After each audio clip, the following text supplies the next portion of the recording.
The specialized team of detectives worked tirelessly in cracking the backbone of the complicated web of corrupt activities involving officials from the Department of Home Affairs and Department of Correctional Services. The success story that we are sharing with the nation today directly responds to one of our cardinal pillars of stamping the authority of the state. This is a clear indication of the seriousness of government in clamping down corruption in all ranks. Members of the media, during the pre-dawn raid of Friday morning, 16th March 2018, members of the anti-corruption investigation teams from Department of Home Affairs and Department of Correctional Services, led by the South African Police Service Crime Intelligence, arrested 9 of 11 government officials on charges related to corruption. The officials were allegedly involved in illegal releasing at least 36 parolees, all of which were women, over a period of more than a year without following proper procedures for financial gains. The foreign parolees, most of which were drug smugglers or drug mules, had to be released and deported to their country of origin through Lindela Deportation Center.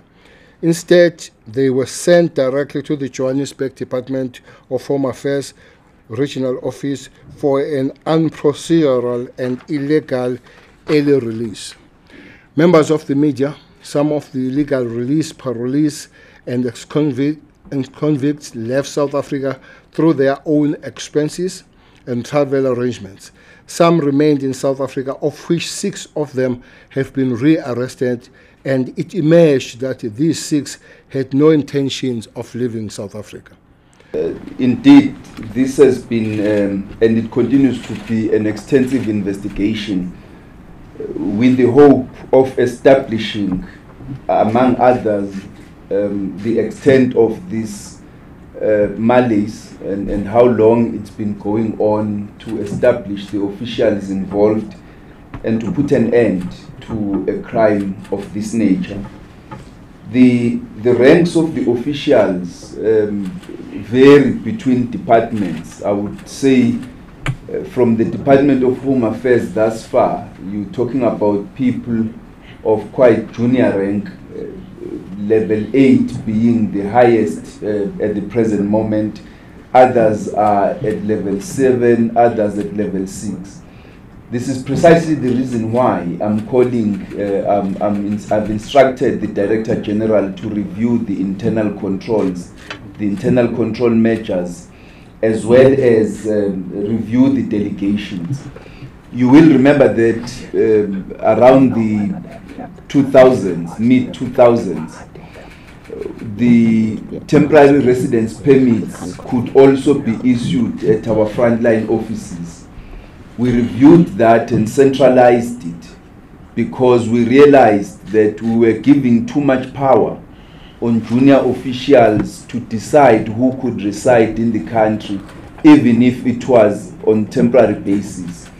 And even in this regard, if you consider the fact that a person who has been released from prison on parole, in terms of the Immigration Act, if an immigrant has been convicted of crime in the country, upon concluding their sentence, we need to deport them. And that is why the Minister of Home Affairs on a regular basis signs a lot of deportation submissions authorizing the department to deport hundreds of people who are immigrants who would have committed crimes and been convicted of them.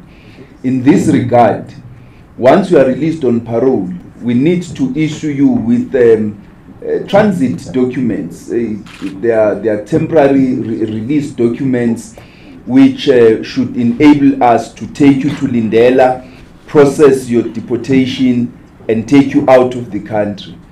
Now, what happened with these people is that they did not arrive at Lindela. They were taken to one office in Johannesburg where they were processed and given documents to either exit voluntarily the country without them being recorded as having been deported and having been deported on the basis of convictions and serving crimes, or at worst, they were issued with documents to stay in the country.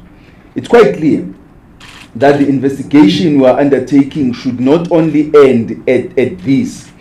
We are going to dig down through the counter-corruption unit of the department, continuing to work with our criminal justice partners to investigate how many such documents have been issued, to who, where are they, to establish the reason why the Johannesburg office was the one where these people were being directed. It means we have a loophole in that department, in that office, that we need to take into cognizance. So additional investigations have to take place in order to establish the extent of this rot and the extent to which we need to review the internal control measures and the delegations.